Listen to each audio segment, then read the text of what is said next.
In his 1977 career-defining work, psychologist Julian Jaynes presents a theory of psychology and history so bizarre and inconsistent with our preconceived notions that it almost feels more at home with the likes of ancient aliens than it does rigorous academic discourse.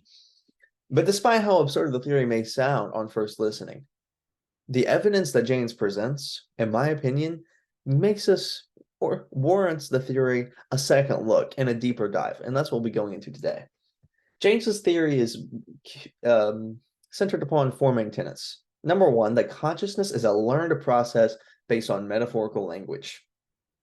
Number two, that preceding the development of consciousness, there was a mentality based on verbal hallucinations. James calls this the bicameral mind. Number three, dating the evidence of consciousness, that is, consciousness the way as we understand it, to around the second millennium BCE, or around the time of the Bronze Age collapse. And number four, the neurological mode of the bicameral mind, which has now been confirmed by dozens of brain imaging studies. All right, so we'll start off with looking at the evidence for this theory from the psychological aspect, and this is where the evidence is perhaps most concrete. So modern psychology seemingly proves at least the possibility of what James is suggesting. What you'll see on the right is a depiction of the split brain experiments. The split brain experiments take place whenever someone has schizophrenia. A treatment for this is to actually separate the connection between the two hemispheres. And what this accomplishes is a very strange case where if someone can be presented one image on one side of the brain, another image with the other side of the brain, and these two hemispheres are seemingly unable to communicate with each other. James is suggesting that this was very close to the state of humans before modern consciousness, and this communication was only bridged over by auditory hallucinations that the ancient peoples would experience as voices from gods. And that brings us to the anthropological evidence presented by James, which is literary evidence for the Odyssey and the Iliad. Number one, the Iliad. In the Iliad, humans are depicted as playthings of the gods, but James would suggest that they're actually playthings of their bicameral nature. This is a quote, there is no concept of will or word for it, the concept developing curiously late in Greek thought. Thus, Iliadic men have no will of their own, and certainly no notion of free will. So James is saying, in this time, in the Iliad, written much earlier than the Odyssey, people experience auditory hallucinations, which they interpret as gods, and these gods give them commandments, and they don't necessarily think about their own desires in an interior way.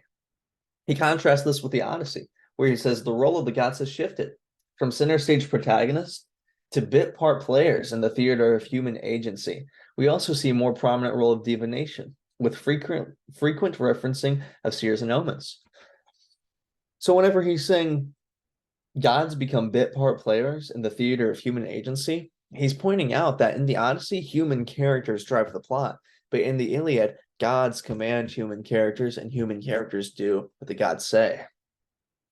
The seers and omens become more prominent according to James because the inner voice that all people had, now only some people have. Seers and omens, according to James, are people who have maintained this bicameral mentality. This Mesopotamian poet gives another interesting piece of evidence, because what he's actually saying in this poem is that the gods have left him. And this seems to be an experience that other ancient poets had, where the voice that used to guide them is gone. Here's what the poet says: my God has forsaken me and disappeared. My goddess has failed me and kept at a distance. The good angel who walked beside me has departed.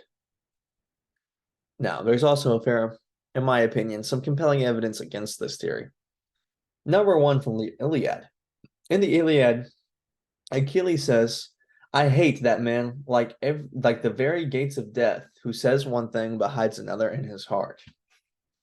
Now, it isn't clear to me that a bicameral person that James has described would be able to hide anything in his heart. So it seems strange that this line would be in the Iliad if indeed everyone was bicameral. And another hole in the theory is that a majority of his literary evidence comes from Middle Eastern sources. So given that this theory was supposed to be true for all humans at all times, it seems weird that a majority of his evidence seems to come from one region. In conclusion, Julian Jaynes presents a very interesting theory. Not necessarily a theory that I think we should all subscribe to out the blue, but neither should we outright discount it. Indeed, after this book came out in 1977, it arrived to good praise. And many psychologists and researchers said, yeah, this is a very important work and a very interesting book. But not much came of it. The work was, in my opinion, never soundly refuted nor accepted, and it's left this theory in a strange piece of limbo. And I hope that this presentation can maybe nudge some people in the direction of looking into this theory so we can get a more definitive answer. Thank you.